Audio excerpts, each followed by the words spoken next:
안녕하세요. 아나운서 이광용입니다. 기침이 한 달 넘게 계속돼서 병원을 찾았습니다. 그런데 의사 선생님이 비결핵 항산균 폐질환입니다. 이렇게 말씀을 하시는 거예요. 참 생소한 병명입니다. 이게 결핵과는 다른 질환이라고 하는데요. 과연 어떻게 다른지 세브란스 병원 호흡기내과 박영목 교수님과 함께 하겠습니다. 네, 세브란스 병원 호흡기내과의 박영목입니다. 어떤 질환인지 간단하게 설명을 좀 먼저 부탁드리겠습니다. 네, 비결핵 항상균, 약자로는 NTM이라고 하는데요. 이름부터 굉장히 많이 낯서실 텐데 일단 항산균이라는 무리 중에서 결핵과 나병균을 제외한 나머지를 이제 비결핵 항산균이라고 합니다. 결핵이 아니라서 비결핵이라고 하고요.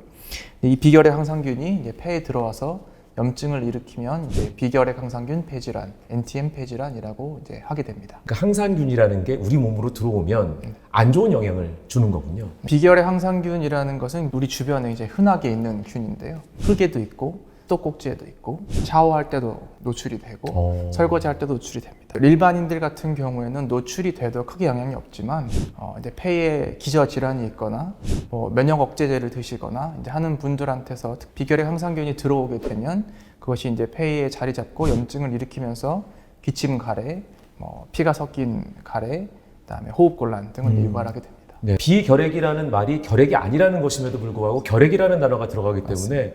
겁부터 먹게 되잖아요. 어떻게 구별을 할 수 있을까요? 증상은 거의 유사하고요. CT나 엑스레이 소견도 거의 유사합니다. 네, 일반적인 증상으로는 기침, 가래, 혈담, 호흡곤란, 그다음에 심해지면 체중이 빠지거나 식욕이 감퇴하거나 하는 증상들은 모두 결핵이랑 비결핵 항산균 폐질환에서 있을 수 있고요. 사진을 찍어도 공동이 보인다거나 하는 부분들이 이제 비슷하게 나타납니다. 그러면 전염성은 없는 모양이네요. 네, 맞습니다. 결핵이 아니기 때문에 또 이 균 자체가 환경에 많이 있는 거기 때문에 일반적으로 사람에서 사람으로 전염된다고 하지는 않고 있습니다. 결국 두 질환을 감별하기 위해서는 가래를 뱉어서 균을 키워서 결핵균인지 비결핵균인지를 확인하는 것이 굉장히 중요하고요. 그걸 확진하기 위해서는 객담 검사를 하는 수밖에 없습니다. 치료. 사실 치료가 가장 중요한 거잖아요. 네. 어떤 방법을 통해서 치료를 하게 될까요? 일단 비결핵 항산균 폐질환이라고 진단을 받으셨다고 해도 이렇게 너무 놀라실 필요는 없습니다. 결핵은 진단과 동시에 치료를 하는 것이 원칙이지만 비결핵 항산균 폐질환은 진단 후에도 일정 기간 관찰을 하고 꼭 필요한 환자분들한테만 이제 치료를 하게 됩니다. 보통 진단 후에도 한 수개월간 추적 관찰을 하다 보면 치료가 꼭 필요한 분들은 한 절반, 반대로 말씀드리면 치료가 필요하지 않고 그냥 경과가 안정적인 분들도 한 절반 정도 된다고 보기 때문에 진단이 되었다고 해서 무조건 치료해야 되는 것은 아니고 경과를 관찰하면서 이 환자분들한테 약을 꼭 써야 되는지 이 약이 환자분들에게 정말 도움이 될지를 판단하고 그 다음에 치료 여부를 이제 결정하게 됩니다. 예. 그리고 약물 치료를 해야 된다라는 설명을 해주셨는데 보통 길게 약물 치료를 하다 보면 거기에 따르는 부작용, 또 부담 이런 부분도 간과할 수는 없잖아요. 비결핵 항산균 폐질환의 약물 치료의 원칙에 있어서는 한 서너 가지 항생제를 동시에 사용하게 되고 최소한 1년 이상 오래 쓰시게 됩니다. 이제 그렇게 되기 때문에 당연히 이제 부작용이 겪을 수밖에 없고 부작용의 측면에 있어서는 초기에는 약간 속이 울렁거리거나 설사를 좀 하시거나 피부가 가렵거나 이런 부작용들이 있을 수 있고요.